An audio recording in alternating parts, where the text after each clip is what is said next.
Hello, I'm Bill Nye. I'm a human. I'm Bill Nye. I'm a human. I'm Bill Nye. I'm a human. I'm a human too. I'm a human too. I'm a human. Are we the only species around here? No, but we're the dominant one. You know, I'm getting kind of hungry. Me too. Why don't you eat another species? I don't see any other species. Oh, what about the grass? There's not enough biodiversity. Oh, biodiversity. That's it. There's not enough biodiversity. Hey, Biodiversity. biodiversity. Right. That's what I said. Okay. Bill Nye the Science Guy. Bill Nye the Science Guy. I can use my hands. Science rules. Bill Nye the Science Guy. Inertia is a property of matter. Bill Nye the Science Guy. T minus 7 seconds. Bill Nye the Science Guy. Between where I'm standing and wherever you're sitting, there are millions of different types of plants and animals, millions of different species, all living together in an environment in something we call an ecosystem. Now, in order for an ecosystem to be successful, in order for it to be healthy, it has to have different kinds of plants and animals, lots of different kinds of plants and animals, something we call biodiversity. Now, biodiversity sounds kind of complicated, but if you listen, it also sounds kind of nice. This is the Earth, our world. All the living things that we know of live here, and they live in ecosystems. Places like tundras, taigas, savannas, grasslands, prairies, deserts, steppes, intertidal zones, subtidal zones, continental shelves, deep ocean zones, estuaries, deciduous forests, temperate rainforests, tropical rainforests, Arctic ice packs, wetlands, marine mudflats, and cities. That's a lot of environments, but there are a lot of living things to fill them up.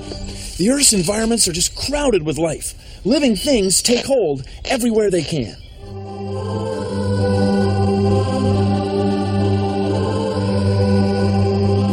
Here's an insect living right on top of blades of grass. It's a living thing that lives on other living things. See, environments always have living parts and non-living parts. Some animals live on top of plants. Some animals live in the water. Some plants grow on rocks. It's all part of the ecosystem. Nearly 3/4 of the world's surface is covered with water. So most of the world's living things live here. Just one ecosystem after another. Now, near as we can tell, all living things depend on other living things. So the more different kinds of living things in an ecosystem, the more successful it is. We call this biodiversity. Different kinds of life. We can think of an ecosystem as this wooden puzzle game. See all the different species? They all fit together, and they depend on each other to live. Now, you know, once in a while, a species will go extinct. It'll disappear from the ecosystem. And you can see how you could lose a few of those without too much trouble. But if you start to lose too many, the whole thing becomes a little rickety. Now, where do people fit in? Well, look, they fit in just about everywhere. Look, just about anywhere you can walk, you'll find people living, because people are living things, and they're part of the ecosystem.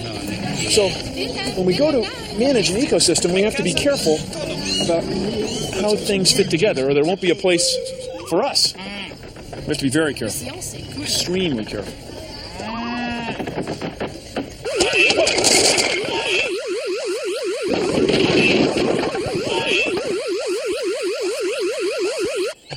Now, this hasn't happened yet, but it could. Ecosystems are a little bit like this game of sticks. You can't take one stick out without disturbing most of the other ones. The things that live in ecosystems depend on each other. They're connected. It's kind of cool.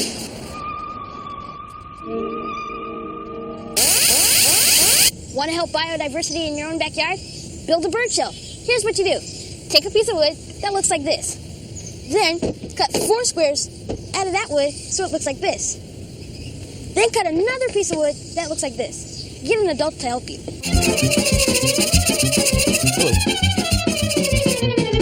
Thank you. You're welcome.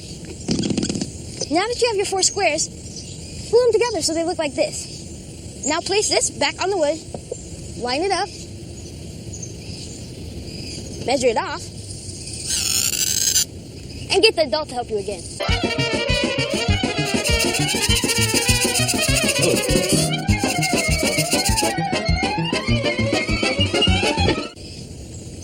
Thank you. You're welcome. Glue the back on like this, and let it dry. And when that's dry, it should look like this. I glued a little piece on the front, and now I'm ready. Now nail your bird box to the side of a building or tree, up high enough where nothing will mess with it. It's good to nail it to the northeast side.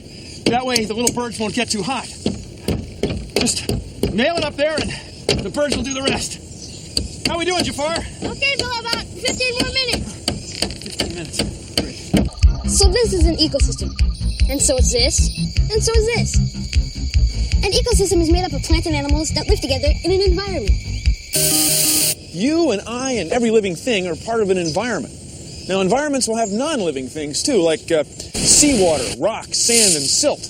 And in those non-living things will be living things, like fungus and soil, or algae and water. Or maybe you're a species that lives in a meadow or in a tree. Anyway, it's important to realize how dependent plants and animals are on each other. You just don't seem to find one without the other. Living things in an ecosystem depend on other living things. We find if we take one thing out, it's connected to a whole bunch of other living things. So where does that leave our species? Where does that leave us? Just kidding. Sort of. So what we're going to be looking at today is biodiversity in a real small scale. Okay, out here in this sort of woodland area, we're going to be looking at biodiversity. People who don't have waterproof shoes on should walk over here on this edge. You know, you can look at biodiversity within like a 5-foot strip of ground, or within 5 miles, or within 5 minutes, you know, in any kind of scale you want to look at. Look at them real carefully. See all the embryos down inside, all those little spots? Okay, those are eggs. There's raccoons out here, coyote, fox, black bears, deer, porcupines, all sorts of creatures are out here. One thing to remember when we're out here is how much everything is just attached to everything else. There's a saying that you can't pick a flower without jiggling a star. Well, out here, anything you look at, if you took one thing away from here, you would affect everything else that's out here. There's a whole long chain of things, and if you start taking out one piece of the chain, the whole chain falls apart. We have to remember that we're part of that whole chain of what's connected to each other. This is the edge, where the environment without humans comes up against the environment with humans. You know, humans introduce a lot of non-living things in the environment, but certain plants and animals do very well here, because there's more sunlight for small plants, and there's certain types of food that animals are able to find that they can't find easily other places. It just changes things when humans show up. It's a choice that we make.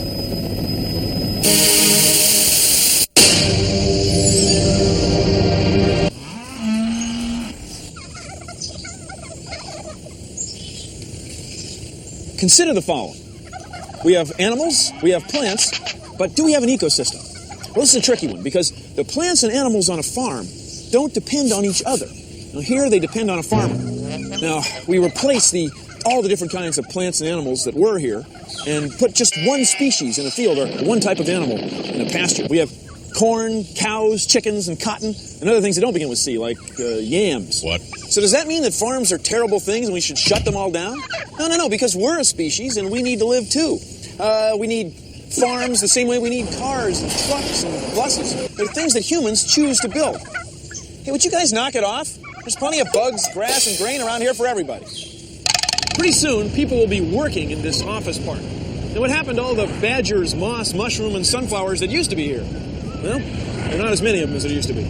Does that mean we should all not go to work, move out of our houses, and camp out in the woods with badgers and sunflowers? Well, to some people, yes. But seeing as how you're sitting and watching TV, you're probably not one of them. And that's okay. It's just that we've got to be careful. Too much fertilizer on our lawns can end up running down streams and rivers, finds its way into ponds and lakes, fertilizing too many weeds, and that's a mess. You see, nature's problems are our problems. We're part of nature, for crying out loud. So when we look for places to farm, do business, live, or build schools, we should ask ourselves, do we really need to spread them out so much? Because whenever we do, we end up making the ecosystem less diverse. It happens every time. Well, thank you for considering the following. For the first time ever in one package, all the greatest hits from the plants and animals you love to love. And all for one incredibly low price. That's right, for just $19.95, you can have Just One Night by the Dodo Birds. I Flew Over the Target Range, and the Target Range won by the Late Great Passenger Pigeon. All Closed Up by the Samson Party Muscle. Samson's Pearly Muscle. I Need You So Bad by the Badlands Bighorn Sheep.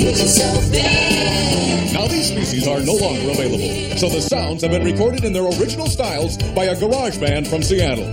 Hey, what do you want for $19.95? Now this the dead tree. But growing on it are moss and lichen. No dead tree, no place for the moss or the lichen to grow. See, they depend on the dead tree to live. Everything depends on everything else. That's what biodiversity is all about. See this fern? Uh-huh. Well, hanging on it is the spider web. No fern, no place for the spider to build her or his web. See, living things depend on other living things, everywhere.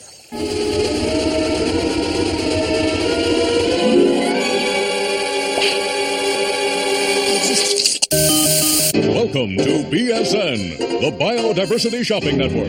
Hi, I'm Todd Diverse, and if you want to wipe out a species, you're tuned to the right channel, because here at BSN, we believe the best way to wipe out a species is to remove them from their natural environs. Now, all of these items are extremely rare, so if you don't see something, it's probably already extinct. But if you see something you like and you'd like to wipe it out, call the number at the bottom of your screen right now. You're next, bud. Oh, yeah, you. You're next. Come here. Oh! Oh! Want to go on a safari? All you need is a glass and a magnifier. Whoa! I can see all sorts of things. Big bugs, little bugs, even a baby snail. But if I want to see something else really up close, I'll use my microscope. Whoa! This pond has a lot of biodiversity. But don't just take my word for it. Go out and see for yourself. Science! That's a squirrel's nest. And those squirrels spend almost their whole lives living in a tree, another living thing. They live up high off the ground where other animals can't mess with them very easily. And this moss, it lives on a tree too, another living thing. See, the trees are part of their environment. It takes all kinds to make a world. That's what biodiversity is all about.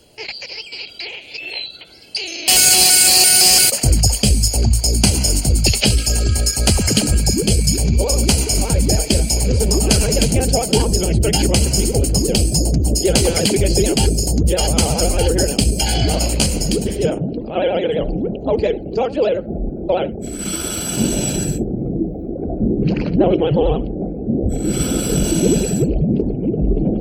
We're in the largest ecosystem in the world. The sea, under the water.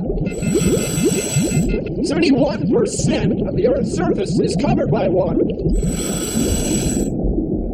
2/3 of all the species in the world live down here. Lots of fish and different types of plants. But you and I can't live here. Because we couldn't breathe. Right.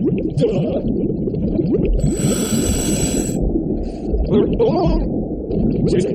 Along with the very large organisms and plants, many tiny organisms are so small that you can't see them without a special instrument. Want to check it out?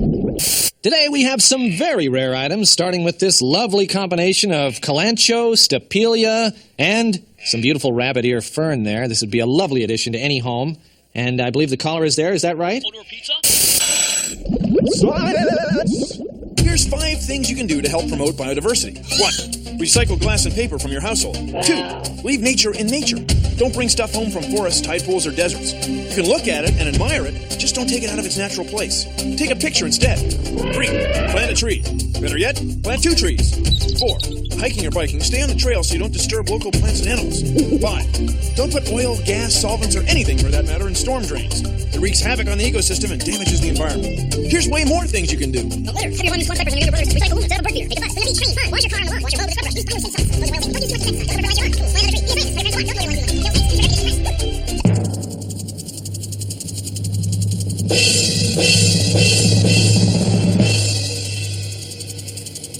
This is a golf course. It's a big lawn. It's an ecosystem. It has all different types of plants and insects, and of course, the microorganisms we can't even see. And what keeps this looking the way it looks is people.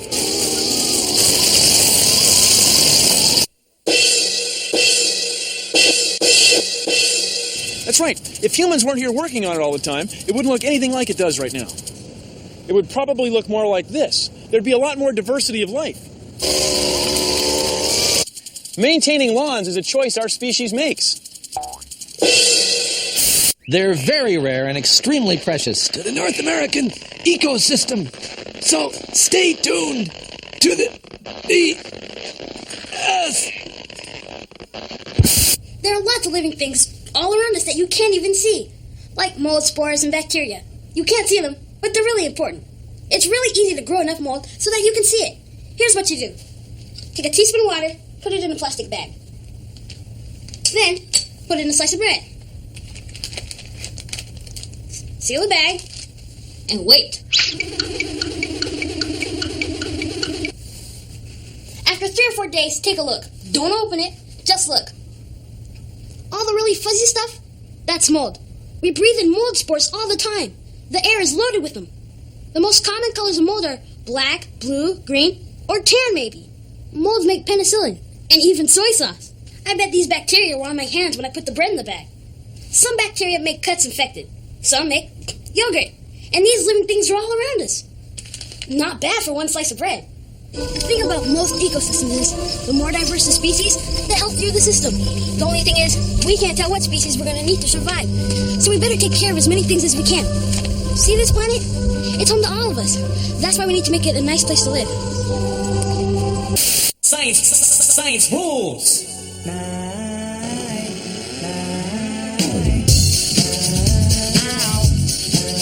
That's a termite, and that's the tree that he needs to eat. Those two ways connected, organisms entwined, in relationships respected, and yet we choose species to lose. Think we'll make do with fewer kangaroos. More species makes diversity, and ecosystems that we find succeed. And so we shouldn't append organisms on which we might depend. We may not comprehend the strings attached to lives that we end. We need fungi to survive and stay alive. Come on, hummingbirds and cactus, bats and cats and trees. It's like a giant lattice, how we meet all the bees, even manatees. Even manatees. Science rules. You know we're all connected, connected one and all. Environments reflected in creatures great and small, creatures great and small, creatures great and small.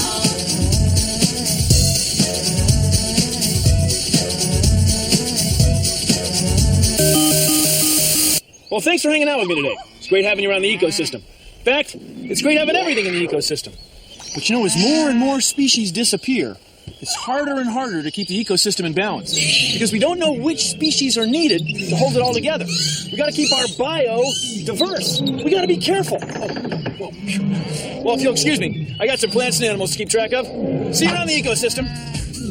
Produced in association with the National Science Foundation. The world is covered by water, so almost all of the world's living things live here. It's just one ecosystem after another. We call this... Oh, boy. Sorry. I'm really banging my shin. Sorry. Different kinds of life. Oh, boy. Well, thanks for hanging out with me today. It's great having you in the ecosystem. And as we do, the ecosystem becomes more and more... But if you'd like, if you... I kind of bobbled the line there. Now, this hasn't happened yet, but good. Boy, that was really good. Between where I'm standing and wherever you're sitting, there are about 1 million different types of plants and animals. That's right, millions of different species, all living together in an ecosystem in what we call an environment. Right, you said Roy. That's perfect. Sorry, goofball.